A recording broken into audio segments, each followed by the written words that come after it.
അബൂ ഹുറൈറ റളിയല്ലാഹു അൻഹുവിൽ നിന്ന് നിവേദനം.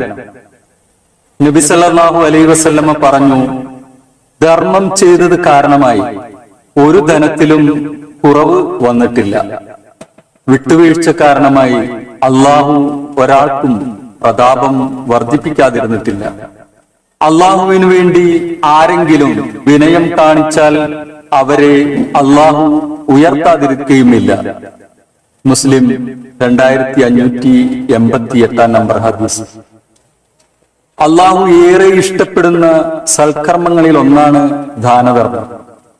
ഇക്കാര്യം നിർബന്ധ സ്വരത്തിലും സക്കാത്ത്, പ്രോത്സാഹന രൂപത്തിലും സദഖ ഇസ്ലാം ലോകത്തെ പഠിപ്പിക്കുന്നു. പണം മാത്രമല്ല, വസ്തുക്കളും സേവനങ്ങളുമെല്ലാം സദഖയുടെ വിശാലമായ വിവക്ഷയിൽപ്പെടുന്നു. ആപേക്ഷികമായി പണത്തിന് കൂടുതൽ സ്ഥാനമുണ്ടെന്ന് മാത്രം.